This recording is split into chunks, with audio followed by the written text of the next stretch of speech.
저는 오늘요, 사람들이 말하는 아주 어렵고 해결 안 된다라고 하는 분야인 1차 산업으로서 농업, 그리고 사람들이 여기는 돈이 많은 사람만 들어가서 남의 것을 빼앗는 분야로서의 2차 산업으로서 유통, 이 두 분야에 대해서 여러분들한테 얘기를 하려고 합니다.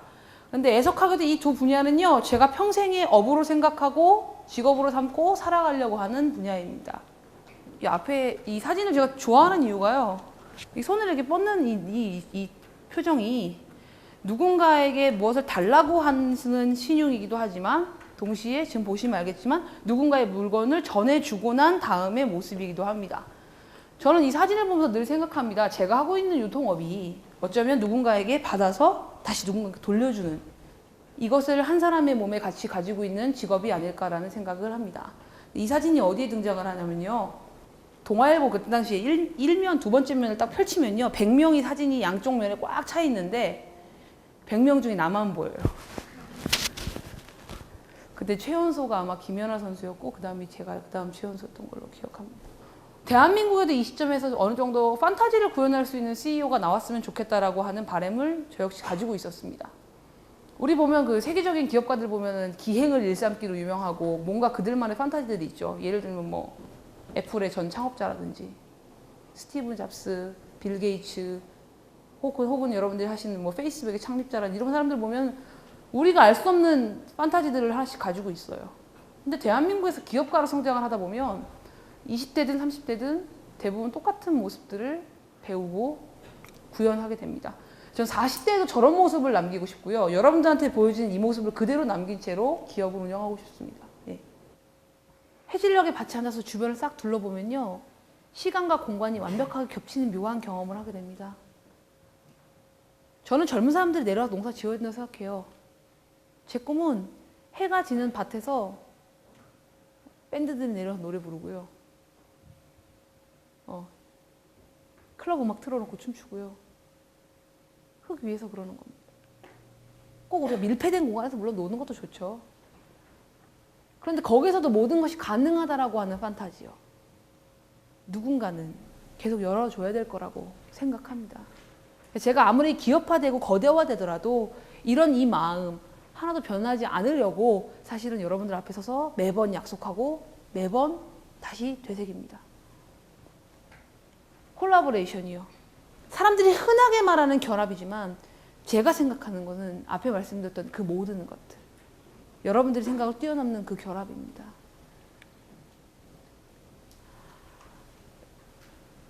오늘 오면서 무슨 얘기를 할까를 차 안에서 많이 생각을 했더랍니다. 근데 답을 못 내리다가 강의를 하면서 생각이 났어요. 저는 한 번도 강의를 준비하면서 어떤 순서라든지 어떤 원고를 외워본 적은 없습니다. 근데 이제 마지막으로 여러분한테 꼭 드리고 싶은 얘기가 있네요. 저는 회사를 10년 했습니다. 가끔 저희 회사에 있는 저보다 나이 많은 직원들이, 뭐 시골에 있는 분들의 평균 연령은 68세. 보험을 드리려고 국민연금을 들어드리려고 국민연금에 전화를 했더니 규정이 이런 사람 다 사례가 없대요. 왜냐, 65세부터 타잖아요, 그죠? 근데 평균 연령 68세니까. 그래서 진지하게 고민한 끝에 실비보험을 들어드렸어요, 할머니들. 복지 혜택으로. 그래서 아시죠? 이렇게 부러지면은 이거 병원비 주는. 그 다음에 사망보험, 돌아가시면 장례비 나오는 이 두 개를 들어드렸어요. 자, 우리 회사 나쁜 회사예요. 비정규직이잖아요. 4대 보험 안 되면 비정규직으로 치부하죠, 그죠? 우리나라는 기본적으로 4대 보험이 묶여있는 구조이기 때문에 저희 회사 나쁜 회사예요, 그럼? 할머니한테 늘 말합니다. 할머니 월급제 아시죠? 그럼 할머니들 그래요. 내가 내일 죽을지 오늘 죽을지 모르는데 내가 네 월급 기다리냐? 맞죠? 할머니들은 그날그날 일당을 원하세요. 그럼 저는 나쁜 기업가인가요? 저는 유기농을 하라고 지라고 권하지 않습니다. 이유는요, 이미 모든 토양이 유기농 상태를 잃어버린 상황이기 때문에 그걸 돌리려고 하면 굉장한 시간과 노력이 필요해요.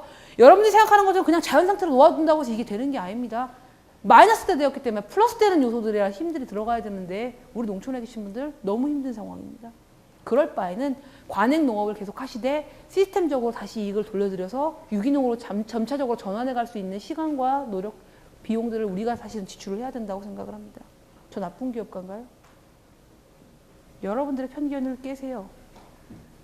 어느 날 제가 투자회사나 혹은 법무회사나 변호사들 아니면 저 거래하는 거래업체에 가게 되면 대부분 나와 계시는 이사님이나 상무님들은 앞에 계시는 교수님 나이벌 좀 됩니다. 그럼 그분들이 굉장히 의아하게 저를 쳐다보면서 말씀하십니다. 어우, 사장이 혹은 이사가 젊네요. 느낌이 확 오죠? 널 신뢰하지 못하겠다라고 하는 말에 다른 말. 그럼 저는 그분한테 얘기합니다. 제가 짧지만 짧고 길지만 긴 10년을 보냈습니다. 17부터 27까지 전 20살에 27이 되기를 되게 간절히 원했거든요. 27이 되면 덜 무시당할 줄 알았어요. 근데 택도 없어. 아직 멀었어. 그치만 10년이 지났는데요. 남들보다 사실 충분한 노력을 하며 살았다고는 자신합니다. 그럼 살펴보죠. 대부분의 경우에 대학을 졸업한 남성들이 취직을 하게 되면 28에서 30이 되죠, 사이가. 그리고 나서부터 10년 사회 경험을 하면 몇 살? 30대 후반이 됩니다. 저 같은 경우 지금 다른 사람의 30대 후반의 일을 지나고 있어요. 그리고 10년이 지나 37이 되죠. 그럼 저는 37인데 20년의 업력을 가진 37살이 되어 있을 겁니다. 저는 믿습니다. 지금은 제 나이가 제가 그동안 지내온 업력을 완전히 덮을 수 있을 정도가 아니지만 앞으로 10년, 1년, 2년, 3년이 지나고 나서 10년이 더 지나고 나면 그때는 당신이 원하는 것 이상을 보여줄 수 있는 사람이 돼 있을 겁니다. 제 핸드폰에는 써 있습니다. 시간은 반드시 흐릅니다. 제 귀한 시간을 내어서 여러분들께 드리고 여러분들이 귀한 시간을 내어서 저를 만났다는 것은 분명히 무언가 벌어져야 된다는 걸 의미합니다. 시간은 모두한테나 똑같이 흐릅니다. 시간을 붙잡을 수도 시간을 탓할 수도 없습니다. 저는 여기서 오늘 여러분들을 만나는 것이 매우 귀하고요. 여러분들도 저를 통해서 여러분들의 앞으로의 10년이 더욱더 빛나기를 바라는 하루가 되었으면 좋겠습니다. 감사합니다.